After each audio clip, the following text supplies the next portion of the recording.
Welcome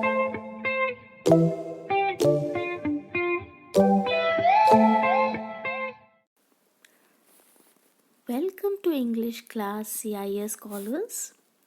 Today is the last video for our syllabus of English. Today we will look at lesson number 26, words that sound the same from the grammar magic, and we will see poem 12, the faces of the clock, from the student book. Remember, poem 12, the faces of the clock, is only for recitation purpose and no questions will be asked from the poem, whether from the student book, from the workbook, or in any other way.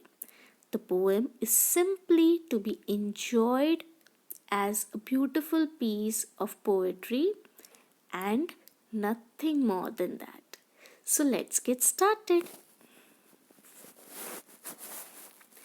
Let us first look at the words that sound the same.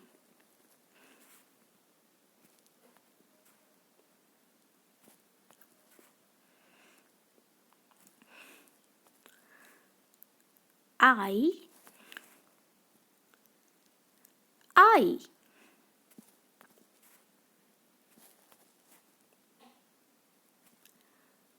No.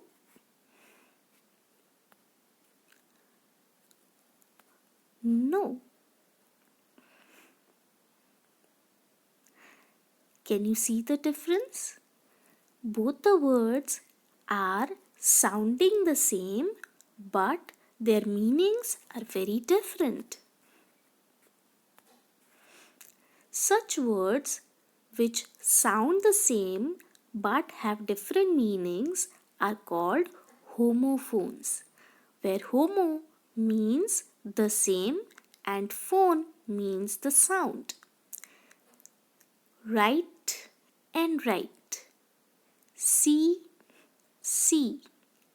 hair, hair. As you can see in the pictures, all the spellings are different, their meanings are different, but when you speak them, the sound made by both the words are same. There are many such words in English language. Let us go through the exercise part. Fill in the blanks with the correct word from the choices given in the brackets. Let us see a few examples of the same. First, I am dash able to undo this dash. It is too tight. Now here we are given two words, not and not. The first not, K-N-O-T, stands for a knot, like this. Whereas we are aware of the meaning of the second knot, which is N-O-T. So, in the first blank, we will write N-O-T. I am not able to undo this knot. It is too tight. Second, Jayesh dash 2 medals and dash trophy on sports day.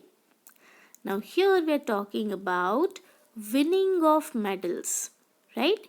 So here we will write won 2 medals and 1 trophy on sports day. Third, they reached soon as dash car was fast and as dash were no other vehicles on the road. Here the word there shows that the car belongs to them, whereas the other there shows us the situation that was there on the road. I hope you have understood the examples and will be able to complete the rest of the exercise by yourselves. Exercise B. Make sentences of your own with the following words. Here again we are given words which sound the same but have different meanings.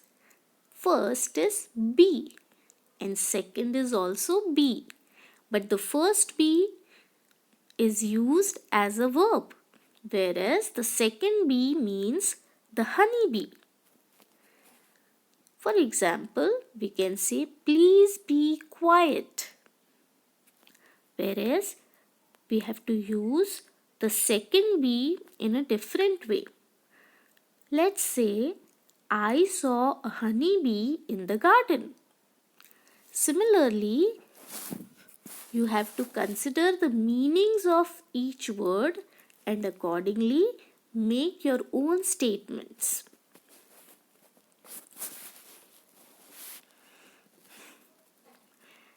To and to.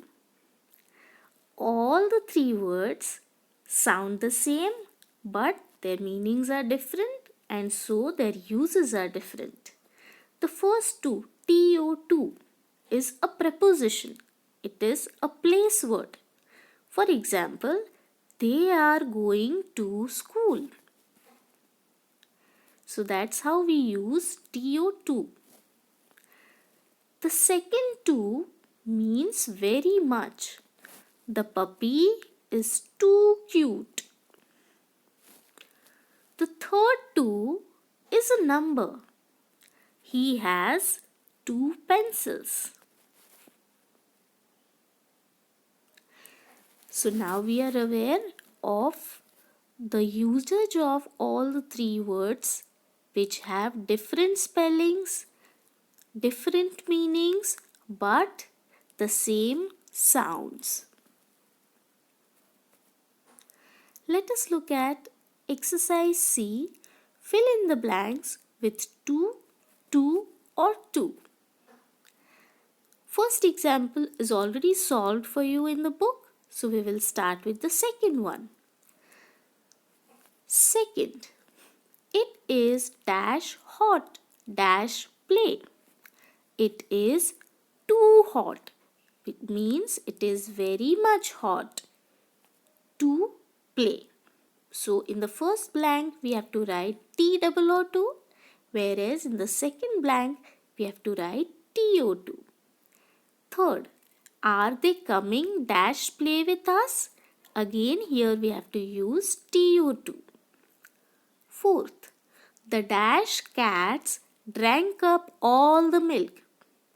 Now here we have to use TWO2, which shows the number of cats that drank up all the milk.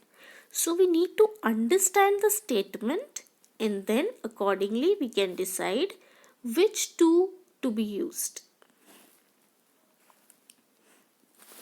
Now let's move on to poem 12, The Faces of the Clock. Let me remind you once again, the poem is only for recitation purpose. No questions will be asked from this poem specifically in the exams.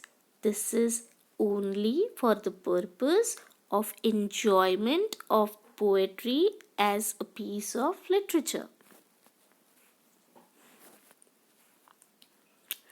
The big hand is busy, but the small hand has the power. Why do we say that? I'm sure you have learnt about clocks and how to look at the time in the clocks in your maths lecture, right? So the big hand is the minute hand, whereas the small hand is the hour hand, and minutes are smaller than the hours. They are a smaller unit than the unit of the hour. So that's why we are saying that the big hand is busy because it moves more number of times. But the small hand has the power. It moves less but it shows a greater time. The large one counts the minutes, but the little one names the hour. When both hands stand at the top together, It's sure to be 12 o'clock. Yes, when minute hand and hour hand both are at 12, it is 12 o'clock. But whether that's 12 at noon or 12 at night depends on if it's dark or light. If it is dark, then it is 12 at night. But if it is daytime, if there is light, then it is 12 at noon. I hope you like the poem.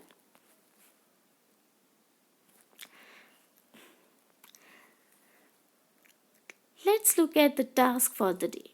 The tasks for the day are: complete page number 108 to 110 in Grammar Magic and recite the poem with expressions and enjoy it. Happy learning!